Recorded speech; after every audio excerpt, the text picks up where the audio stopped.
Hello મારા વહાલા વહાલા વિદ્યાર્થી મિત્રો, કેમ છો? મજામાં?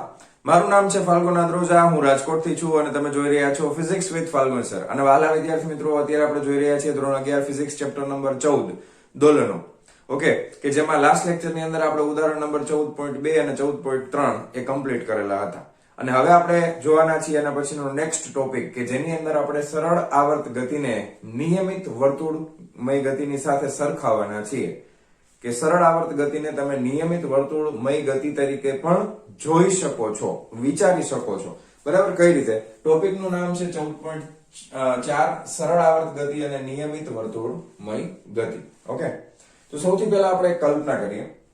ધારો કે આપણી પાસે એક દોરી છે. ઓકે, અને આ દોરીના છેડે એક દડો બાંધેલો છે. આ દોરીના છેડે એક દડો બાંધેલો છે, બોલ. અને આ એક નિયત બિંદુ છે. ઓકે, અને આ નિયત બિંદુ પાસેથી આ દોરીને ફિક્સ કરેલી છે અને આ દડાને આપણે ગોળ ગોળ ફેરવીએ છીએ. હવે આપણે 3D માં હું ડ્રો કરું, 3D માં ડ્રો કરું છું, તો ઈ તમને કંઈક સપોઝ કંઈક આવું જોવા મળે આપણને. આમ દડો છે એ ગતિ કરતો હોય તો 3D માં, એમ 3 ડાયમેન્શનમાં. બાકી તમે કલ્પના તો એકદમ સરળતાથી કલ્પના કરી શકો. ધારો કે આને આ જ વસ્તુને ઉપરથી જોતા હો તમે, આ તો 3D માં તમે જોવો છો, અમુક સમય પછી દડો ક્યાં હશે, તો કે અમુક સમય પછી અહીંયા હશે, અમુક સમય પછી દડો અહીંયા હશે, અમુક સમય પછી દડો અહીંયા હશે, અમુક સમય પછી દડો અહીંયા હશે, અમુક સમય પછી દડો અહીંયા હશે. બરાબર? હવે થોડુંક આ સેન્ટર આગું પાછું થઈ ગયું છે, અહીંયા રાખી દઈએ. બરાબર? હવે વાંધો નહીં આવે. સમજાઈ ગયું? 3D માં ઇમેજિનેશન કરી શકો. બરાબર છે?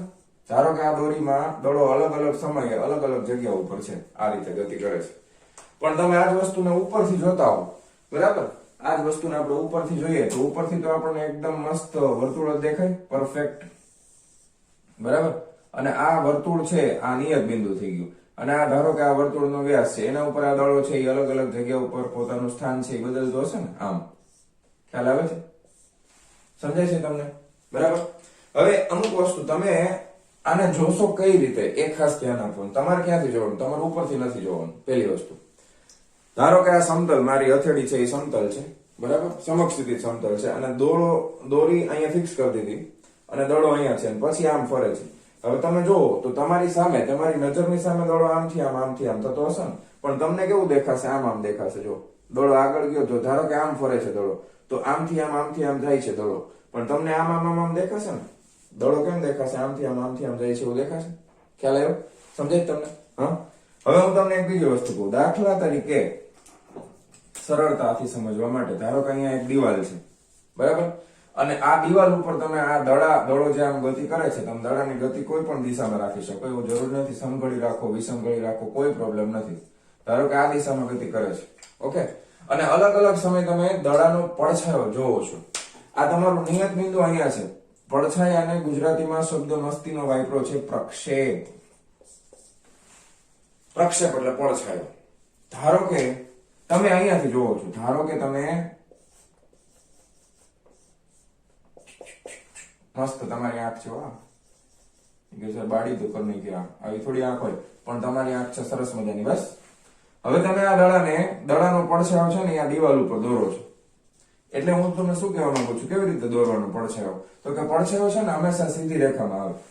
બરાબર? દાખલા તરીકે અહીંયાથી તમારે આનો પડછાયો દોરવો હોય તો અહીંયાથી સીધી રેખા કરો, ત્યારે દડો તમને અહીંયા દેખાશે અમુક સમયે. બરાબર? ધારો કે ગતિ કરતા કરતા દડો અહીંયા આવે છે, તો આનો પડછાયો છે એ તમને અત્યારે આ લોકેશન ઉપર મળશે. બરાબર? પછી દડો ગતિ કરતા કરતા અહીંયા આવે છે, તો એનો પ્રક્ષેપ કહેવાનો આપણે. તો એનો પ્રક્ષેપ એટલે કે પડછાયો તમને અહીંયા દેખાશે. ઓકે, બહુ સરસ, વેરી ગુડ. હવે તમે વિચારો, ધારો કે આ જે નિયમિત વર્તુળ ગતિ કરે છે, તો નિયમિત વર્તુળ ગતિ કરે ક્યારે કહેવાય? તો કે જ્યારે દડો જે છે ને એ અચળ કોણીય ઝડપ ઓમેગાથી ગતિ કરતો હોય. કેટલી ઝડપથી ગતિ કરતો હોય? અચળ કોણીય ઝડપ ઓમેગાથી. તો એક બીજી વસ્તુ તમે જોવો કે આ તમે જે દોરી બાંધેલી છે એ દોરીની લંબાઈ ધારો કે કેપિટલ A હોય, તો આ મધ્યમાન સ્થાનથી આ અંતર છે એ કેપિટલ A થશે અને અહીંયાથી આ અંતર છે એ પણ કેપિટલ A થશે. થાય કે નહીં? એક ઉપર તરફ છે, એક નીચે તરફનું અંતર છે. બરાબર? ઓકે, હવે નિયમિત વર્તુળ ગતિ છે અને ઓમેગા જેટલી કોણીય ઝડપ છે, અચળ ઓમેગા જેટલી કોણીય ઝડપથી આ દડો ગતિ કરે છે. તો અલગ અલગ સમયે તમને એનો પડછાયો, ધારો કે ગતિ કરતા કરતા દડો અહીંયા ક્યાંક આવે છે, તો એનો પડછાયો તમને ક્યાં દેખાશે? અહીંયા ક્યાંક દેખાશે. ગતિ કરતા કરતા અહીંયા આવી ગયો તો અહીંયા દેખાશે. ફરી પાછો ગતિ કરતા કરતા અહીંયા આવે છે તો પડછાયો અહીંયા દેખાશે.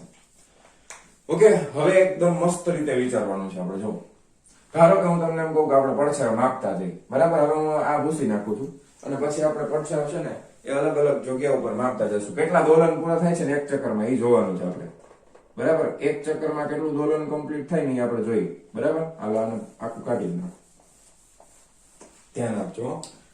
બહુ સરસ. જો ધારો કે આ દડો અહીંયા બાંધેલો હતો, બરાબર. અહીંયા બાંધેલો છે તો આ સમયે એનો પડછાયો ક્યાં આવે? દડાનો અહીંયા આવે, એકદમ મધ્યમાન સ્થાને.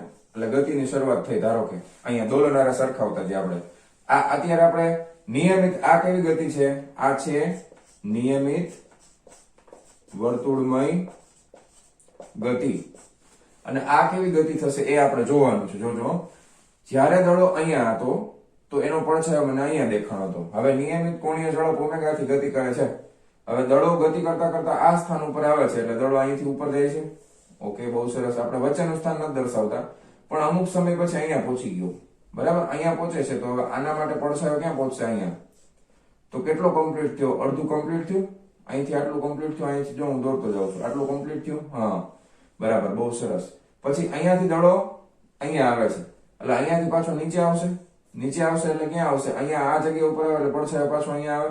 હવે એને હું છે ને આ રીતે દર્શાવું છું. જો આમ અહીંયા આવી ગયું. બહુ સરસ, વેરી ગુડ. હવે અહીંયા આવીને ઉભો રહી છે તો કે ના, હજી આગળ ગતિ કરતા કરતા અહીંયા જાય છે. અહીંયા જશે તો એનું સ્થાન ક્યાં આવશે? અહીંયા આવશે. અહીંયા આવશે તો હવે અહીંયાથી ગતિ કરીને આમ જશે. જો, બરાબર. તો હવે હું આને એક સીધી રેખામાં અહીંથી લંબાવી દઉં આમ, બરાબર છે. બહુ સરસ. પછી અહીંયાથી પાછો વર્તુળ ગતિ કરીને અહીંયા ગયો. ઓકે, અહીંયા પહોંચી ગયો. જો પાછો પહોંચી ગયો એટલે અહીંયાથી આમ જશે. ખ્યાલ આવ્યો? તો કેટલા દોલન કમ્પ્લીટ થયા? જરાક વિચારો તો. દોલનના સ્વરૂપમાં વિચારો. પેલા આમ ગયું, ત્યાંથી પાછું રિટર્નમાં અહીંયા આવ્યું, બરાબર. અહીંયા આવ્યું, અહીંયા આવીને વળી પાછું આમ ગયું અને અહીંયાથી પાછું આમ ગયું. એક દોલન કમ્પ્લીટ થયું. કેટલા દોલન કમ્પ્લીટ થયા? એક દોલન કમ્પ્લીટ થયું, બરાબર ને.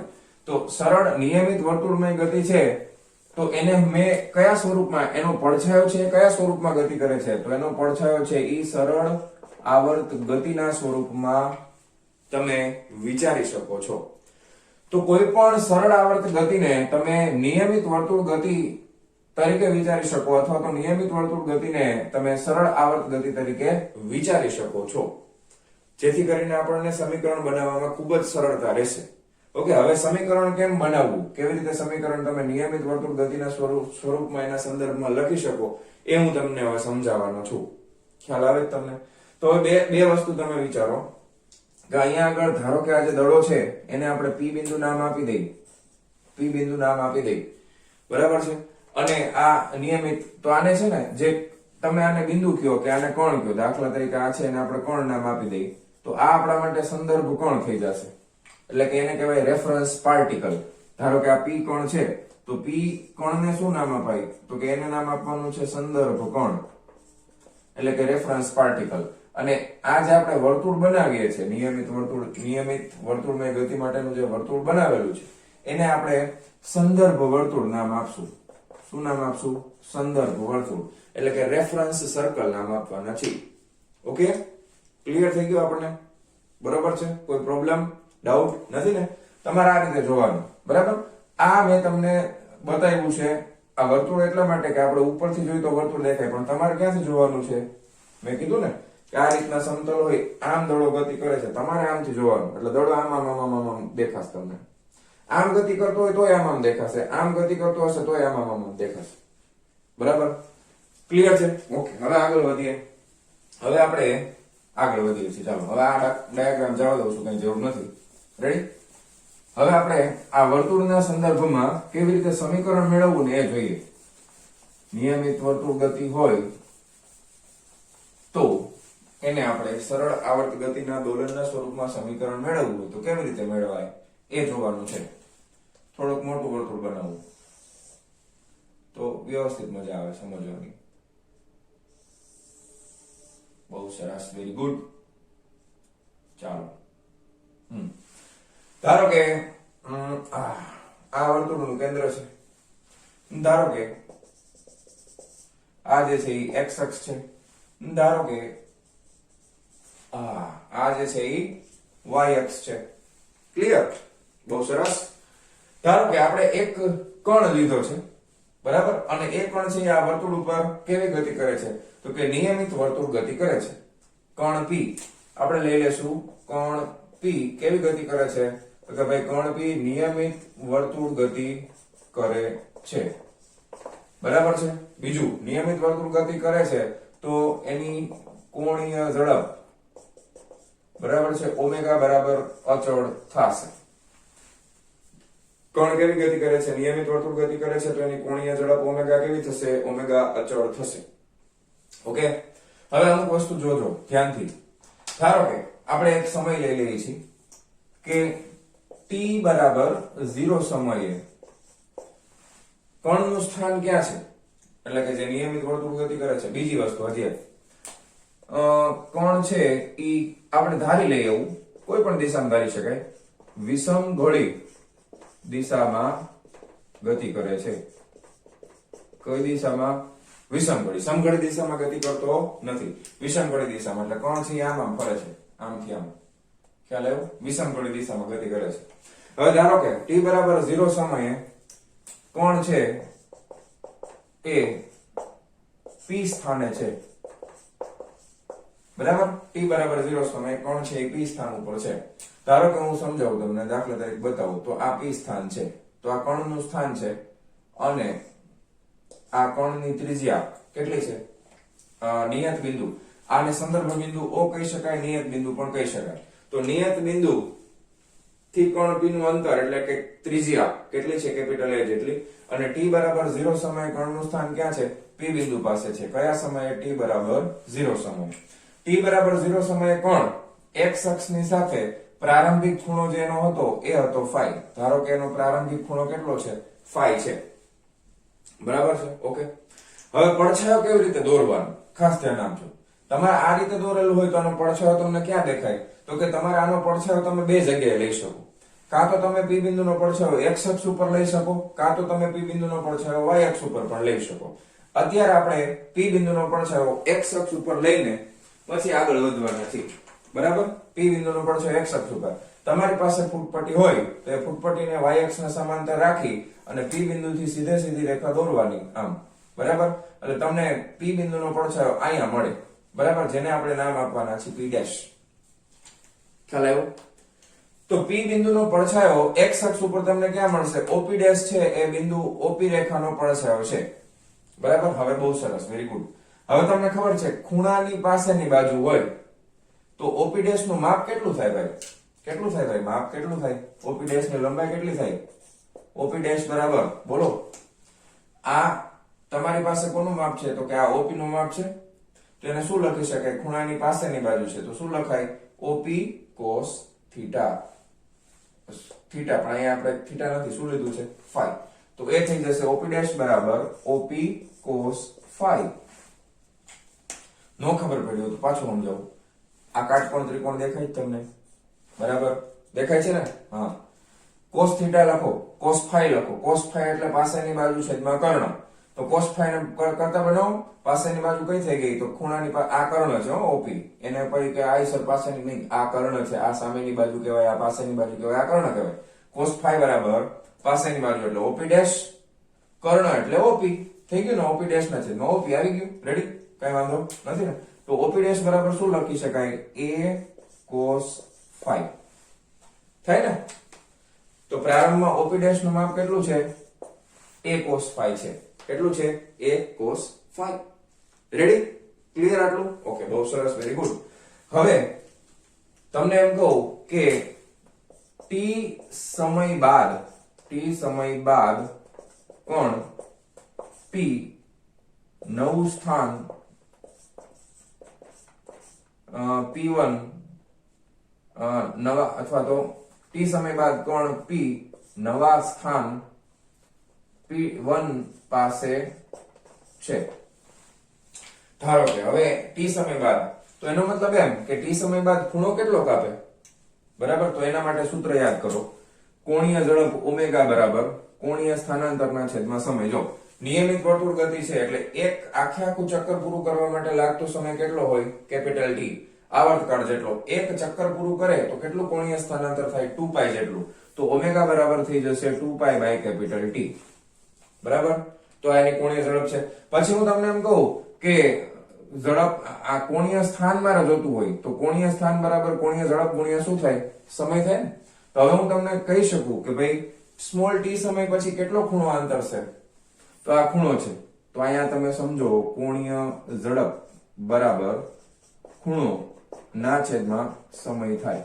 ખૂણો કેમાં લેવાનો છે? તો કે રેડિયનમાં. બરાબર છે. સમય કેમાં લેવાનો છે? અત્યારે સમય સેકન્ડમાં લઈ લઈ, જનરલી સેકન્ડમાં જ લેશું આપણે, પણ અત્યારે t લખી નાખશું. તો ખૂણો મારે લખવો હોય તો ખૂણો બરાબર શું થાય? ઓમેગા ઇન્ટુ t થાય કે નહીં? ખૂણો બરાબર કોણીય ઝડપ ગુણ્યા સમય થાય કે નહીં? હવે આ તો મેં એક સર્કલ માટે લખેલો છે.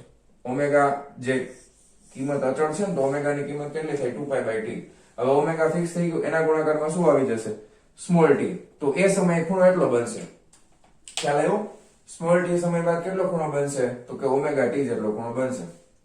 ચાલો, બહુ સરસ. તો t સમય બાદ કણ p નવા સ્થાન p1 પાસે પહોંચે છે. તો હવે ધ્યાન આપજો ખાસ.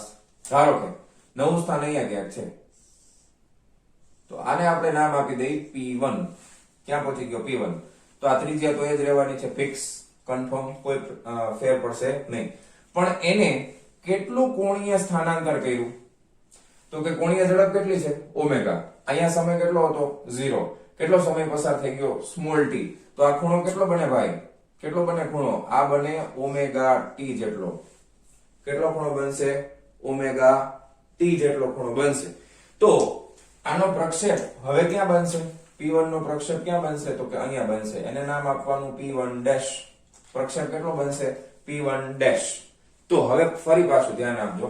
op1 આનું માપ કેટલું થાય? જુઓ તો op1 બરાબર શું થાય? તો કે op cos થીટા. હવે ખૂણો કેટલો છે? 5 ઓમેગા t પ્લસ 5 છે. કેટલો છે ખૂણો? Omega t plus 5. કેટલો ખૂણો બને છે? Omega t plus 5. તો op1 બરાબર op cos omega t plus 5 થાય ત્રિકોણ ઉપરથી, કારણ કે આ પણ કાટકોણ ત્રિકોણ જ બનશે. આટલું સમજાણું? કન્ફર્મ? પરફેક્ટ. હવે જો હું માપ લખું છું, op1 એ ખરેખર તો શું છે? તો કે આ જે કોણ p છે એનો પ્રક્ષેપ છે. અને પ્રક્ષેપ કયા અક્ષ ઉપર લીધો છે? x અક્ષ ઉપર. આ પ્રક્ષેપનું મૂલ્ય કોના આધારે બદલાય છે? તો કે સમયના આધારે બદલાય છે. તેથી હું op1 હોય કે ગમે તે હોય પ્રક્ષેપ, એને હું x of t વડે દર્શાવું તો ચાલે? તો કે હા ચાલે ને, કારણ કે સમયનું વિધેય છે. હવે op ની કિંમત ક્યાંય પણ બદલાવાની નથી. એ શું છે? તો કે op બરાબર તો કેપિટલ A છે, અને એના બરાબર લખી શકાય a cos omega t plus 5. જો આ કયું સમીકરણ આવી ગયું? કોનું સમીકરણ છે? આ સરળ આવર્ત ગતિનું સમીકરણ છે. જો xt a cos omega t plus 5, a છે એ કંપ વિસ્તાર છે, phi છે એ પ્રારંભિક કળા છે, ઓમેગા t પ્લસ 5 એટલે કળા છે, બરાબર. xt એટલે x સમય સોરી t સમયે કણનું સ્થાન છે. બરાબર છે? ક્લિયર? કન્ફર્મ? તો તમે કોઈ પણ નિયમિત વર્તુળ ગતિને તમે એના પ્રક્ષેપની સરળ આવર્ત ગતિ તરીકે વ્યાખ્યાયિત કરી શકો છો. એ તરીકે એના સ્વરૂપમાં તમે એને દર્શાવી શકો છો. ખ્યાલ આવે તમને? હવે બીજી વસ્તુ તમે જુઓ કે મેં તમને કીધું હતું સ્ટાર્ટિંગમાં, તમે પડછાયો x અક્ષ ઉપર પણ લઈ શકો અથવા પડછાયો તમે y અક્ષ પર પણ લઈ શકો છો. જો મેં આ કણનો પડછાયો y અક્ષ ઉપર લીધો હોત, જો મેં આ કણનો પડછાયો y અક્ષ પર લીધો હોત તો શું ફેર પડત? કઈ ફેર ન પડે. ધારો કે શરૂઆતમાં કણ t બરાબર 0 સ્થાન ઉપર અહીંયા છે, તો હું y અક્ષના સંદર્ભમાં લખું છું. તો અહીંયા આગળ મને પડછાયો મળે ને, તો હું દાખલા તરીકે આને p' નામ આપ્યું છે, તો આનું p ડબલ ડેશ નામ આપું ધારો કે. બરાબર? તમે જોજો, ધ્યાનથી જોજો, આ રીતના છે ખૂણો. બરાબર? હવે તમે જો અહીંયા આ ખૂણાની સામેની બાજુ આ છે pp', તો pp' બરાબર op ડબલ ડેશ થાય. ધ્યાનથી જો, pp' બરાબર p ડબલ ડેશ o થાય કે નહીં? આ લંબાઈ ના લંબાઈ બે સરખી થાય કે નહીં? તો હવે મારે અહીંયા ખૂણો છે, સાઈન ના સંદર્ભમાં લખવો હોય તો મારે આ સામેની બાજુનું માપ જોતું હોય તો શું લખાય? તો હવે તમે લખો છો, ખાલી એમનો વિચારો ને, sin થીટા એટલે sin phi બરાબર સામેની બાજુ છેદમાં કર્ણ એટલે p' ના છેદમાં કર્ણ એટલે કેટલું થાય? તો કે op થાય. અને p' બરાબર તો શું છે? તો કે op ડબલ ડેશ છે. ના છેદમાં op એટલે તો a છે, તો op ડબલ ડેશ બરાબર શું થઈ ગયું? તો કે a sin phi થઈ ગયું. બરાબર. તો સ્ટાર્ટિંગમાં શું આવતું હતું તો કે a cos phi, અહીંયા શું આવ્યું તો કે a sin phi. હવે ધારો કે કોણ છે ઈ ઓમેગા t સમય પછી અહીંયા આવી ગયો, તો અહીંયાથી તમે આને જોડી દો તો આ લંબાઈ ને આ લંબાઈ બે સરખી થાય. તો હવે મારે માપ કેનું લેવાનું છે તો કે p1 dash p1. તો p1 dash p1 નું માપ કેટલું થઈ જશે તો કે અહીંયા આગળ તમે જોઈ શકો છો, અહીંયા ઓમેગા t પ્લસ phi છે, તો આ હવે હું પાછી ગણતરી નથી કરતો, કેટલું થાય a sin omega t plus phi. બરાબર. પણ આ કયા અક્ષ ઉપરનો પ્રક્ષેપ છે y અક્ષ ઉપરનો. તો p1 અહીંયા આગળ જે પણ પ્રક્ષેપ મળશે એને આપણે કેના વડે દર્શાવશું yt is equal to a sin omega t plus phi. Clear. હવે બધું કન્ફર્મ. તો તમને એમ થાય કે સર આ બેયમાં કેમ દર્શાવવાનું, આમાંય દર્શાવવાનું ને આમાંય દર્શાવવાનું, એવું કેમ? એ તમારી સરળતા માટે છે, તમને જે મજા આવે એમાં દર્શાવો. બરાબર. તમારે એક શખ્સ, તમે ધારો કે તમે આ બાજુથી જોવો છો, દાખલા તરીકે કોઈ આમ તમારી સામે વસ્તુ પડી છે અને આમથી તમે આમ જોવાની બદલે અહીંયાથી જોવો છો, તો એમાં sin થીટા આવશે. આમથી જોવો છો તો cos થીટા આવશે. એનાથી કઈ ફેર પડશે નહીં, સમીકરણ આનું આ જ રહેવાનું છે. તો બેમાં તફાવત શું છે તો કે તમને ખબર છે, તમે જો cos થીટાના સંદર્ભમાં લેશો અને sin થીટાના સંદર્ભમાં લેશો તો બે વચ્ચે કળાનો તફાવત છે એ કેટલાનો આવે તો કે cos થીટા હંમેશા અહીંયા આપણે લેશું અને sin થીટા y અક્ષ ઉપર લેશું. તો હવે ધ્યાનથી જુઓ, આ બે વચ્ચેનો ખૂણો કેટલાનો તફાવત છે ભાઈ? કેટલાનો તફાવત છે? ખૂણો π/2 નો તફાવત છે. કેટલાનો તફાવત છે? π/2 નો. તો આ બે સમીકરણમાં પ્રારંભિક કળામાં કેટલાનો તફાવત છે MCQ માં પૂછે.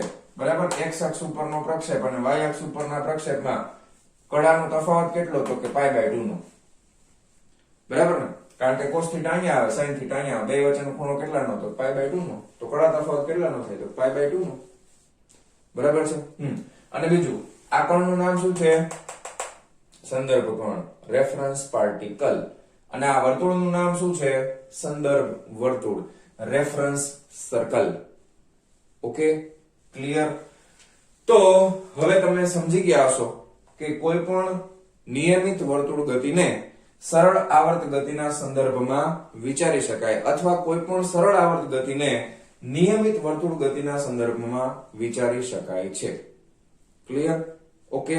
તો ફટાફટ તમને આમાં લાગતું હોય એ બધી વસ્તુ નોટ ડાઉન કરી લ્યો, વિડિયો પોઝ કરી અને બરાબર. અને પછી આપણે જોઈએ છીએ આનો એક ઉદાહરણનો દાખલો. ચાલો જવા દઉં છું.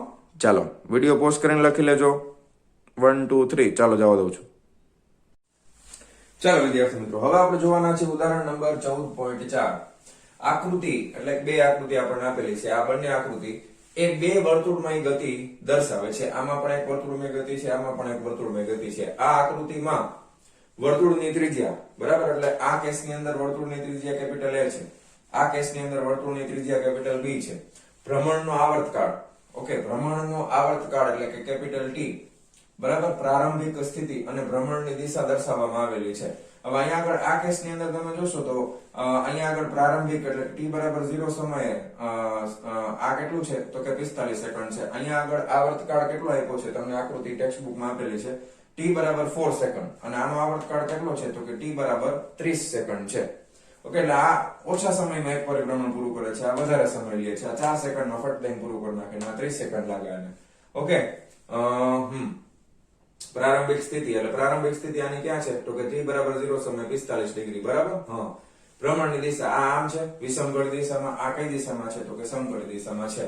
પ્રત્યેક કિસ્સામાં ભ્રમણ કરતા કોણ કેપિટલ P ના ત્રિજ્યા સદિશના x પ્રક્ષેપની સરળ આવર્ત ગતિ મેળવો. હવે આના માટે તમારે x પ્રક્ષેપની સરળ આવર્ત ગતિનું સમીકરણ લખવાનું છે અને આના માટે લખવાનું છે.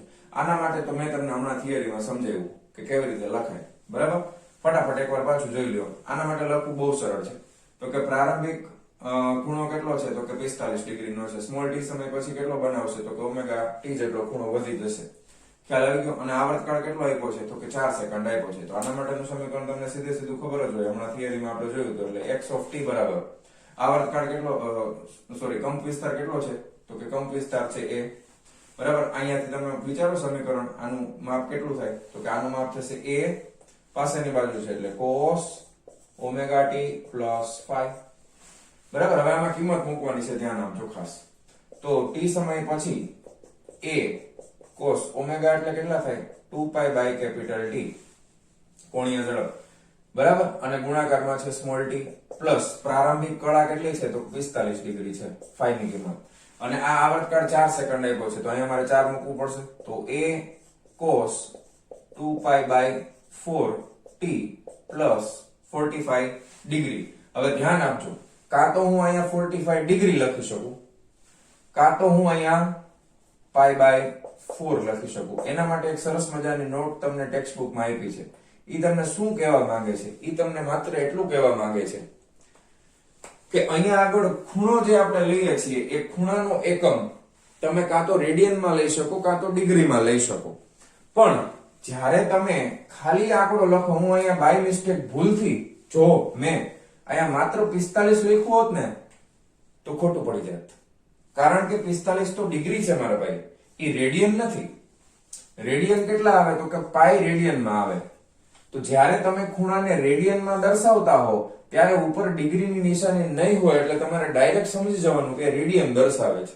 તો મારી આ લખવામાં ભૂલ છે, આમ ન ચાલે, મારે આમ ન લખી શકાય, મારે આમ જ લખવું પડે π/4 તો રેડિયન થશે. ખાલી હું એમ લખું, દાખલા તરીકે તમને સરસ ઉદાહરણ આપી સમજાવ્યું છે sin 15 ડિગ્રી તો બરોબર છે, તો આ શું કહેવા માંગે છે 15 ડિગ્રીનો ખૂણો તમારે મેળવવાનો છે sin 15 ડિગ્રી, પણ હું આમ લખી નાખું sin 15, એનો મતલબ એમ થઈ ગયો આ રેડિયન છે, આ શું છે રેડિયનમાં છે, અને આ કેમાં છે તો ડિગ્રીમાં છે.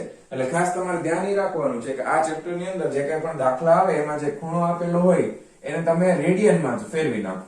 કેમાં ફેરવી નાખો? રેડિયનમાં. જો ડિગ્રીમાં આપેલો હોય તો રેડિયનમાં ફેરવી નાખો, અને કાં તો નો આપ્યો હોય ખાલી એમને લખેલો હોય કોઈ પણ આંકડો તો એ રેડિયનમાં જ હશે. અહીંયા આપણને આકૃતિમાં 45 ડિગ્રી આપ્યું છે, મેં એને ફેરવી નાખ્યું રેડિયનમાં. કેટલા થાય? π/4 થાય ને, કારણ કે π/2 એટલે 90 ને એના પાછા ભાગ્યા 2 એટલે 45 થઈ ગયા π/4. તો હજી તમારે આને 2 વડે ભાગવું હોય તો ચાલે, બરાબર છે. તો આને આમ લખી શકાય a cos π/2 into small t plus π/4. Okay, સમજાઈ ગયું? તમે આમ બધી વસ્તુ લખી શકો. a બરાબર કંપ વિસ્તાર, પછી પ્રારંભિક કળા phi બરાબર π/4.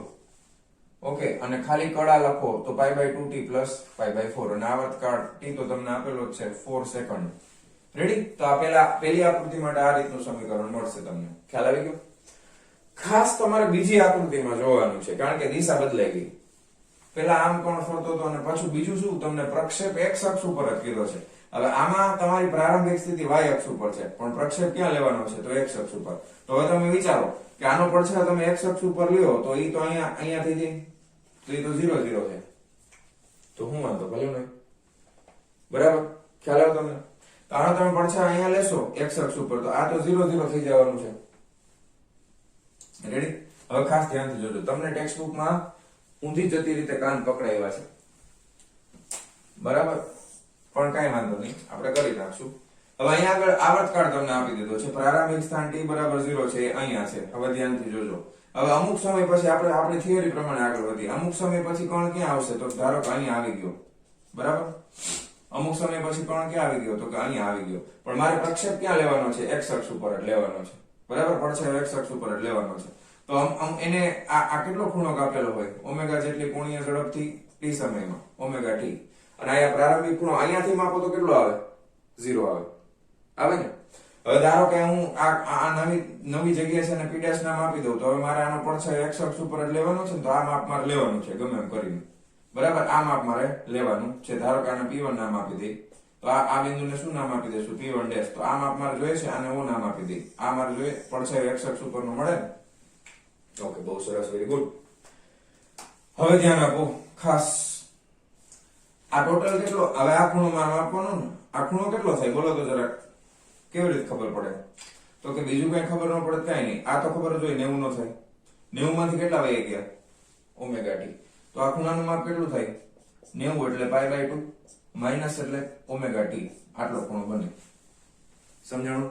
બોલો આ કે ના? સમજાઈ ગયું ને? તો આ ખૂણો બનશે π/2 માઇનસ ઓમેગા t, કારણ કે ટોટલ 90 એમાંથી ઓમેગા t બાદ કરી નાખો એટલે આ ખૂણો કેટલાનો બન્યો? π/2 minus omega t.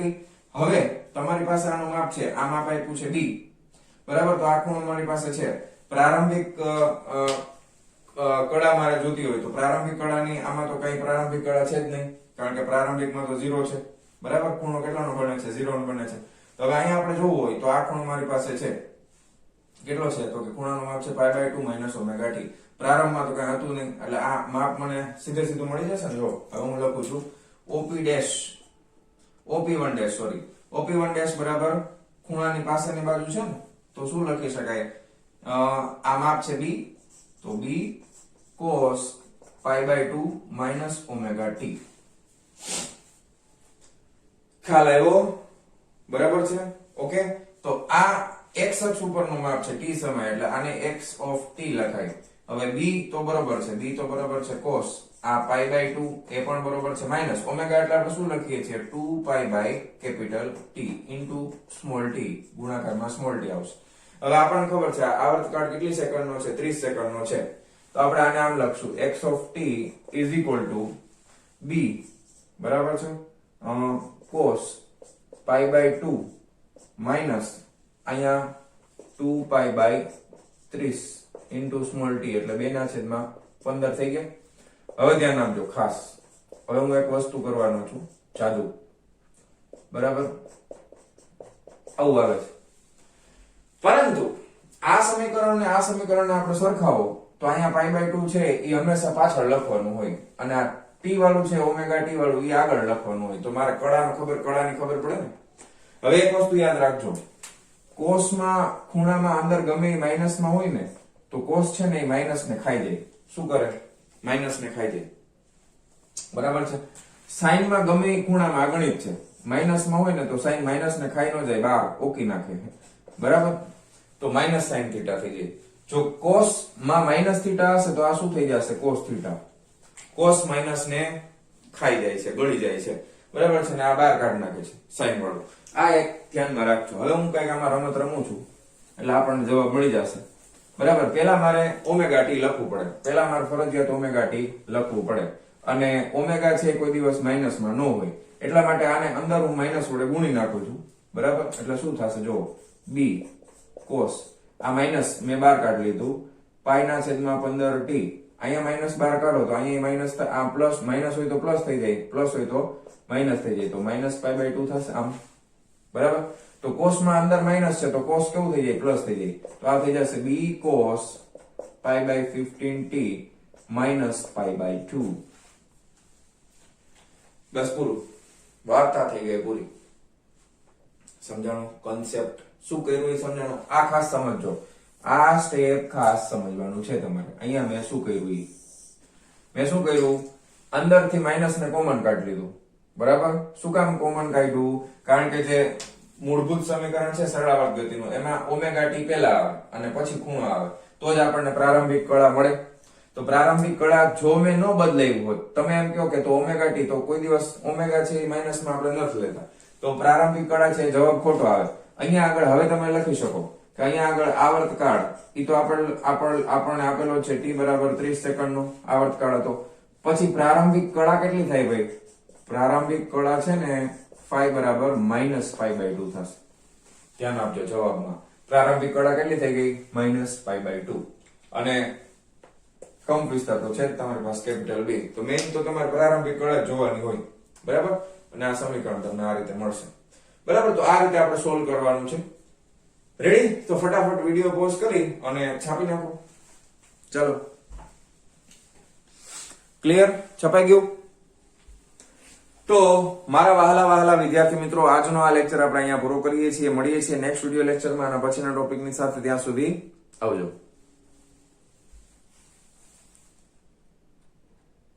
Sorry to disturb you, પણ એક બીજી વસ્તુ તમને કહી દઉં. ઘણાને એમ થાય સર આમાં પ્રારંભિક કળા -π/2 કેમ આવી? એ પણ સમજાવી દઉં. જો તમારું કોણ પેલા અહીંયા હતું ને, બરાબર, અને પછી આ તરફ ગતિ કરે છે, તો x અક્ષની અને y અક્ષની વચ્ચે કેટલા ખૂણાનો તફાવત હોય? તો કે π/2 નો.